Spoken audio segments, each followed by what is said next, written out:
টুনির ফুটফুটে এবং সুন্দর দুইটি বাচ্চা ছিল। টুনি তাদেরকে বাসায় রেখে প্রতিদিন খাবার আনতে যায় এবং সে খাবার জোগাড় করে তার বাচ্চাদেরকে এনে খেতে দেয়।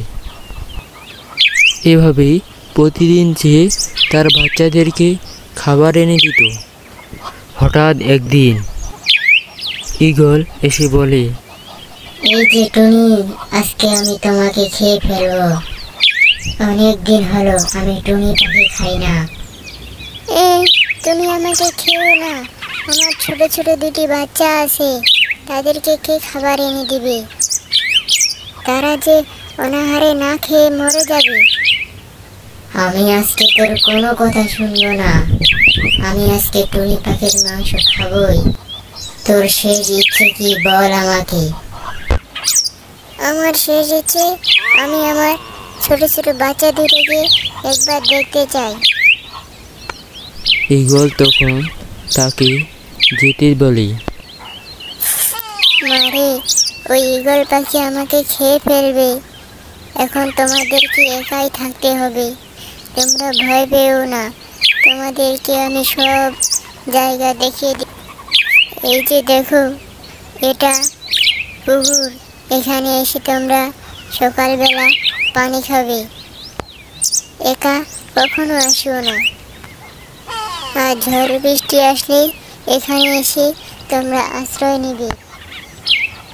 আর শোনো, তোমরা একা কখনো বের হও না।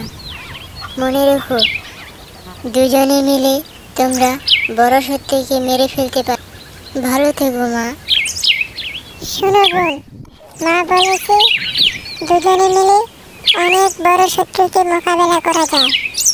চলো আমরা ঈগলকে মেরে ফেলি।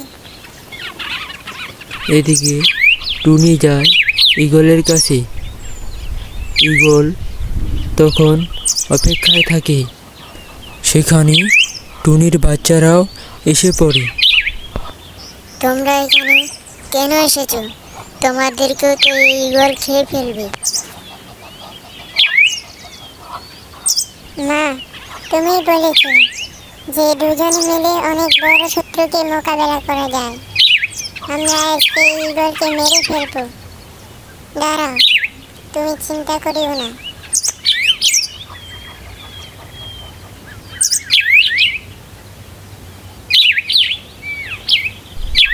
তারা তখন যায় ওই ঈগলকে মারতে।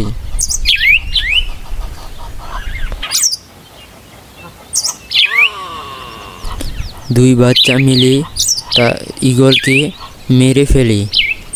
বন্ধুরা, গল্পটি ভালো লাগলে চ্যানেলটিতে লাইক করে সাবস্ক্রাইব করে দিও।